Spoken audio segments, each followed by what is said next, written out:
helping you to weather good and bad economies without putting retirement on hold. This is the Tumolo Financial Podcast with Ken and Nick Tumolo. Ken and his son Nick know that creating a comprehensive financial plan can align your hard-earned life savings with your retirement goals. Consider them your retirement architects. Now, the Tumolo Financial Podcast with Ken and Nick Tumolo.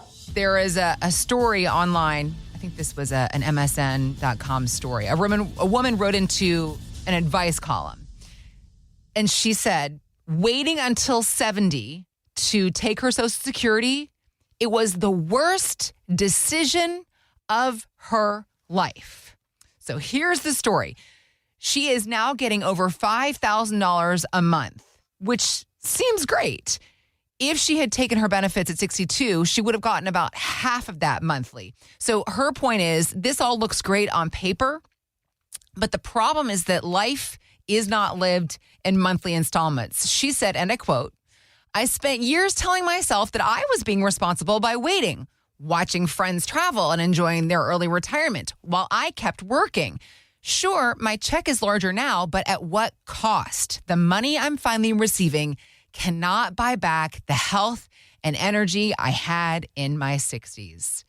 This is the stuff that you dread hearing. I know, Ken, because, the ultimate regret here for this woman. So what can we do? What can we learn from her story so that people listening to you on the radio right now don't end up in this circumstance?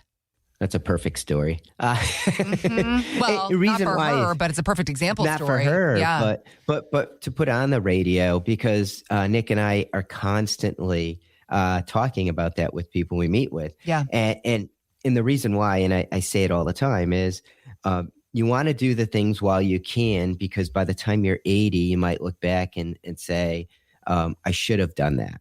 For this woman, she's saying it at 70, hey, I should have retired. I should have started my social earlier. I lost all that time. And she's right. You can't buy it back. Mm-hmm. You just can't. Mm-hmm. I met with someone in our office. This was about a week and a half ago, but it was more of their plan was retire at 67, and they're in meeting with us and they're 62. And so 5 years from now, let's say, is when they want to retire. And unfortunately, I got to make up names, Mr. and Mrs. Smith. It's not the real names. Okay. Unfortunately, Mrs. Smith has a few health issues. Okay. And so the best way to put it is those health issues that she has by the time they're 67, even though she's working, could affect their retirement. It's mobility things.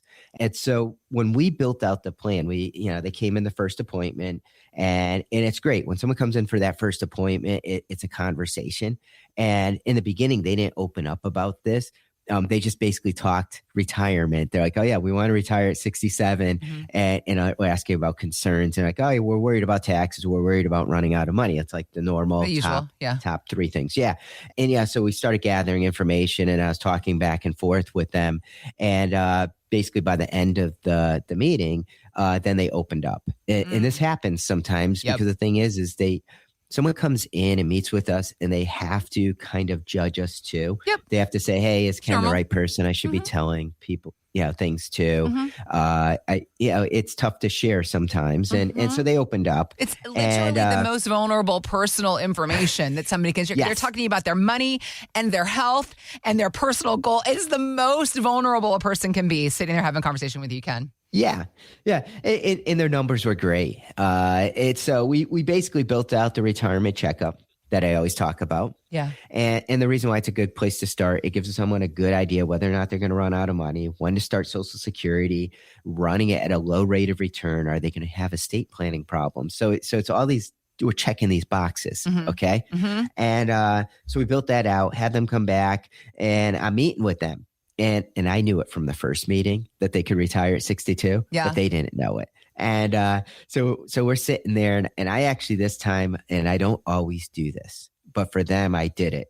I ran 2 checkups. I ran one with them retiring now and one with them retiring at 67, just to show them what it looked like. Okay. And put it in front of them, went over it. and basically got to the point where I'm like, and see, you can retire right now. You can retire by choice. You don't have to go to 67. And then I brought up the fact, you shared some, information with me about health, and my recommendation, because I've seen it a bunch of times over the years, is to retire now and enjoy life, because I've seen it so many times before where someone put off retirement. They knew they had a health issue, and then they get to 67, 70, and they look back and they're like, why didn't I do it? Because now I can't move. I can't do this. Yep. And so that was my whole thing with them. Okay. Really what we had to look at is showing them that they weren't going to run out of money by the time they were 90. We're able to show that. Yeah. They actually had a pile left over. And I'm like, well, what are you going to do with that at 90? And they're like, the kids will get it. Okay. And most of the time when kids inherit it, they'll go through it anyway. And then so they were okay there. Okay. And so we checked all the boxes, and there's some tax planning, and then Social Security timing was a little different for them. We're starting one and then delaying another one. Whereas if they retired at 67, we would start both. So it was really getting that plan in front of them and just showing them the little changes. And by the way, between 62 and 67, working 5 extra years, they would have had more money in their accounts by that time they were 90. Yeah. But the thing was it was money that wasn't going to make a difference in their life. Okay. Other than passing on more money. And that's what I had to stress. And that retirement checkup, we do it complimentary. Our number 860-854-3434, or our website, tfcheckup.com. So when I look at it, it's really about making sure they're still going to be okay. Yeah. And the amounts. And I know we talk about it a lot of times too, is the amount that they've already saved. They were well over $500,000 that they saved. So for them, the other piece of it that came into this that actually made the numbers work even better, better than I think they thought they would, was starting to bring some tax planning into it. Okay. Because with them, we were able to start one social early. By doing that, and I don't want to get too technical here, but Social Security's tax different than money that comes out of an IRA. Right. So starting one Social Security actually helped them out on taxes. Okay. And then on top of it, they also had 401k IRA accounts mixed with Roth money.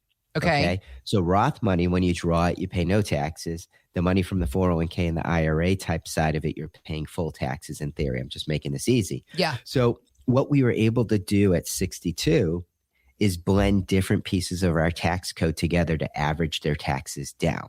That's all we did. And so when we looked at the age 90 number, the difference wasn't enough for them to say, hey, we're not retiring. And think about it. So they're going to retire is what they told me. Yeah. They haven't retired yet. Okay. It's just what they told me so far. Okay. They're going to be working with us. So we're just starting to put everything together for them. And being able to do those things for people, it's great. I mean, not everyone, I always played with numbers my whole life. Yeah. People will say taxes, it's boring, it's complicated, it's a mess. For us, I feel like it's a challenge because we're always trying to figure out a way to help It is those things for a lot of us, but also when you know how to make them work in a plan, it can be very exciting. Yeah. So having a couple come in and hearing the struggle and then being able to put something in front of them and help them out, it's rewarding. So that's the reason why I like doing what I do, is because when you could do little things like that and help people, you make their day. And so now I'm giving them, and assuming they follow through, which they're telling me they're going to, I'm giving them 5 years that they're going to do things and not have to worry about giving those years to an employer. So they're not going to be lost years going to the employer. Yep. So, and that's a tough thing. It's really how much is too much, sometimes we say, or how much is enough. We hear that phrase. That's what I think it is. Yeah. What we're looking for is comfortably, can someone retire, spend money, and do things and not run out? And if they could comfortably do that, we could get them to that point, then retire. Because an extra 200, 300, 400,000 when you're 90 is probably not going to make a difference other than money that you pass on. So it might help family members, but it's not going to do much for you. So it's a big thing. We want to enjoy life. We want to make sure that we save those years for ourselves. Yep. Do the things.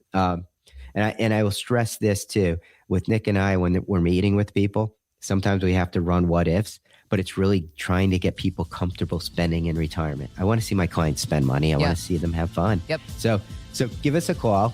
Our number, 860-854-3434, or visit us online at tfcheckup.com.